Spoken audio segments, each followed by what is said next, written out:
Welcome to the My Creative Days podcast, where we will talk about all things DIY, home decor, decorating tips, and creating a beautiful home on a budget.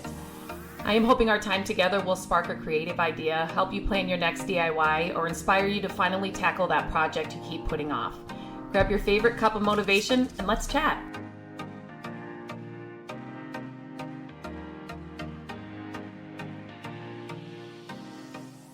Hello and welcome back to the podcast. So today I'm talking about what's worth doing yourself and when should you hire out in an investment property. So if you own an investment property, you've been thinking about getting into it, this podcast is for you. You do need to know that maintenance and renovations, they're part of the game. Especially if, like the one we're working on right now, it's a place that needs a lot of work before you can even rent it out. So the big question is, what's worth tackling yourself and when should you bring in the pros? So this has actually come up for us a lot in this house. I shouldn't say a lot, but there just comes a point, and we've done this a lot. So there just comes a point when it's like, okay, definitely this is just not worth the stress. Or we've kind of hit a stopping point. We need to have a pro come in and do it. That is, for us, plumbing, electrical for sure. Some electrical we can do, the simple stuff we can do, but we had to have an electrician come in and do the rest. And then plumbing is just nobody's favorite thing. If you know how to do plumbing, like, you're one of my favorite people. It's something my dad, who has taught us so much about, DIY construction, like that's what he did all his life. That was the one thing. If it was plumbing, he hated it. And so that's something that we hire out. We wanted shut-off valves. This is such kind of a side note, but it's something I thought maybe I should mention in case you come across this. But we put shut-off valves on all of wherever the water comes in, right? So it's like, on the sinks, outside, on the spout outside, he put in this like industrial thing that will not leak and will not like come back and freeze the pipes and, all of that. So we put shut-off valves on everything just because if there is a leak, then you can just shut off the water at the source and then get it fixed. So total side rant, but maybe that can help somebody. Maybe it's something you haven't thought about, but that was literally one of the first things we did when we closed on the house. We were getting into the colder months and we saw that there was a drip on the hose where the water comes out for the hose. And so Matt's like, we're just going to get somebody here real quick to deal with that. And then he wants shut off valves on all of the water, the shower and all of that, just because, again, you can shut it off at the source and then it doesn't become a bigger problem. So let's get into what is worth doing yourself. So painting, it's one of the easiest and most cost-effective ways to refresh a rental. Paint is going to be your main thing with a rental. A few gallons of neutral colored paint can make a space look brand new. Paint and cleaning alone in this house we're working on now is what has made it look like an entirely different place. If you feel comfortable cutting in and trimming and rolling, this is definitely a DIY win. Make sure that you're using high quality durable paint because rental walls will take a beating. Hardware and fixture updates. So swapping out cabinet handles, doorknobs on the doors, or even light fixtures is a quick way to modernize a space without calling in a pro. Most of these swaps just require a screwdriver, right? And a little bit of patience. One thing I will tell you, kind of another tip, is when we bought this house, any house we've ever done, the first thing we do, like literally when we turn the key after we have the paperwork and the keys and all of that, is we change out the doorknobs. You don't know who has keys to those doors that have been on that house. There's another property that we're talking with the owner about, and they've lived there forever, like over 50 years. Over 50 years of people having, keys or whatever. You just don't know who has keys. So change out, get some new doorknobs. If you are thinking about getting into rentals and, flip houses, rentals or flips, we change because you want the locks changed. You just want new keys. So we're always on the lookout for those at like Restore and stuff. Pick up doorknobs if you can find them. Obviously you like to get two of the same so that you just have one key, but just remember that doorknobs, change them because you want new locks on them right when you get the place. Basic flooring repairs. So again, this podcast is kind of, I don't know where you are on your DIY journey. So, you may be able to do a little bit more than what these are. Like we can lay, LVP plank flooring all day long. We've done it many times, throughout our flips and in our own house. So recaulking gaps in tile, replacing a damaged plank of like a laminate, deep cleaning carpets, often those can be done yourself. You can go rent like a carpet cleaner or if you've got one, but full flooring installs, it depends on where you are. So like when we need carpet, we hire that out. If we're laying LVP, we do it ourselves. Tile, we have not ever done, especially in these kinds of projects, but I would probably hire that out. But again, you just kind of have to know where you are. Landscaping and curb appeal all day long, DIY that. For basic, obviously if you're taking down a huge tree or something, you're going to need to hire that out. But that's something that we have the kids help us with when they want to help out and get work over at our places. The yard is something they can totally do.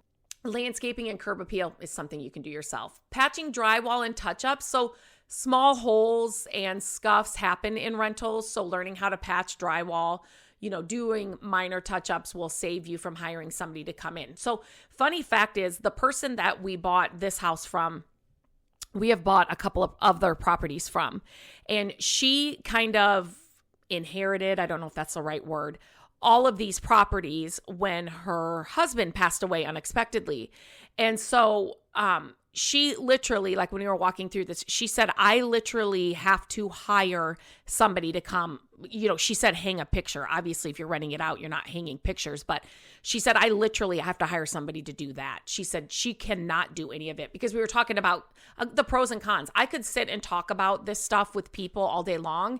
And when I'm with somebody that's got tons of experience, flipping or renting or, whatever, I love to just pick their brain and just love to hear them talk. And so, she's like, if you know how to do some of these projects and can like fill a hole, hang a picture, those simple things, she's like, it's so worth it because you're not having to pay somebody to come in and do it. And she had to pay for everything she ever needed done in these places. So, and the more you do them, the better you'll get. Practice makes progress. Okay, so what should you hire pros for? Electrical work. I kind of talked about that in the beginning, right? Don't mess with wiring at all. Just faulty electrical work can cause fires and, it can violate codes. So just hire a professional for electrical work. Plumbing repairs and installations. I always kind of jump ahead because I get excited to record these. So again, plumbing. If it's a minor leak, maybe you can fix that. So like I said, we had somebody come in and put all new shutoff valves in, and we found a leak in the shower when we were like cleaning it and fixing it. And Matt was able to find that where it was, and it was an easy fix. But if we had to hire a plumber to do that, it would have been hundreds of dollars. So, it just depends on, what kind of things like pipes, water heaters, major plumbing updates. Obviously, you would want to hire a professional. I have asked my kids, would one of you become a plumber, one of you become an electrician, and then we can have, but the trades are so good, and it's something that we need and will always need. We will always need electricians. We will always need plumbers. Like we will always need HVAC. We will always, you know what I mean? Like it's so important. Neither one of them are interested in that. So we will stick to hiring that out for other people. But another thing I should mention here is, it's been 3 years since we've had a property that we're working on. And so, when you're in it and doing it, you've got a list of good people you can call, and they're not really expensive. And so when we got this one, we were a little nervous because we were kind of out of the loop. We did know a couple of the people that we called before weren't doing it anymore. And so we actually found we needed to hire somebody out for drywall, like I said, the plumbing and the electrical. And now we have a nice list of people we will be calling again for those kinds of things. So they are quick. They come and get the job done. They weren't too expensive. And so it's kind of nice. And when you have that list of people, it's like the coveted black book of, you don't want to lose that. So when you are hiring out, I should say too, get quotes from different people. If you think, like the shutoff valves or whatever, if they've come and they give you a quote that you think is just way too high. Another thing we're dealing with right now is the carpeting. And so we've always worked with this carpet company, but it's like, oh, I don't know. So we're going back and forth about that. But get a couple of quotes so you can kind of see what the main price is, and then you can kind of go from there. It's always better to get more quotes than not, just so you can kind of get a good feel of what the cost is for projects like that. HVAC work, that's something else that those are complex. A small mistake can make a unit inefficient, so you definitely want a professional to come in and do maintenance or, put in a whole new system, whatever it is that you need. You want to hire that out. Structural repairs, so framing, roofing, foundation work. Do not DIY that. Do not buy that house either. So let me just start there. So those are the main things that we look for when we're at a flip house, right? We can paint, we can clean, we can fix doors, whatever it is. But especially the foundation, if it's not good, we do not buy it. So number one, you don't want to be buying a property that has all those structural issues, but hire a contractor if you run into them when you are working on the place. And then lastly, flooring installation. So again, depending on where your skill level is, hardwoods, tile, and carpet, probably better to be, left to the pros. But, they really make the LVPs and things simple to snap in place and to cut. But it deals with cutting and getting the right measurements and all of that. So again, something you can do by yourself, but if you are not comfortable doing it, do not even start and try. The pros can come in and get it done quickly. They can get it done right.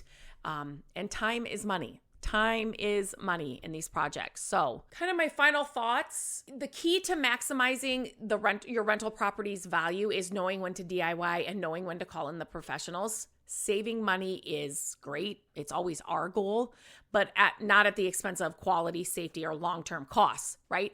So if you're thinking you're going to DIY something and you're like, this will be okay for now, you're going to have to redo that all again when a renter moves out or whatever. So it's not going to save you money in the long run. Does that make sense?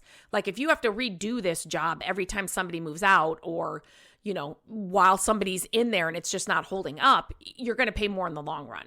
So saving money is great, but save money in those little areas that you can do for sure by yourself. Before taking on a project and deciding what you're going to do, ask yourself, do I have the skills to do this well? Will it take me way longer than a professional? That right there. And that one is hard, especially when you're starting out. Because you think I can't hire a pro to do this. It's just going to cost me, way more money than I want it to be. It's going to cut into the budget too far. But if it's going to take you, months longer, that's months without rent, right? So you got to kind of weigh the pros and cons and think about those things. And remember, a rental property, it's the long game. This is not a quick flip where you're going to get money in 3 months, 4 months. This is the long game. And then ask yourself, if I mess up, will it cost me more to fix? If the answer is yes to that last question, it's probably hire a pro, right? I hope this was helpful. If you have any questions, if you have any other topics on this, if you need some more help in anything like this, let me know. Reach out to me on Instagram at mycreativedays. You can email me, lindsay@mycreativedays.com. If you enjoyed this podcast and found it helpful, I would love if you could take just a minute to rate and review the podcast. Please, please, please. I'm not really begging, but I am. No matter where you're listening, Apple Podcasts, Spotify, or anywhere else, your support truly, truly, truly helps. It not only helps more people find the show, but it also lets me know what kind of content you're loving. So if you have a second, tap the stars, leave a quick review, and know that I appreciate every single one of them. Thanks for being here, and I will talk to you next time. Hello, friends. Thank you so much for listening to the podcast. I'm grateful that you tune in every week and that you share the show with your family and friends. I love having creative chit chats with you, and my hope is that this podcast will inspire you to try a new project, start a DIY that you've been putting off, and decorate your home exactly how you want it. There are a few ways you can help us with the podcast. Follow the podcast so you don't miss an episode. And if you could take a few minutes to leave the podcast a review, that would help us so, so much. Again, thank you for being here, and I look forward to our chat next week. Bye-bye.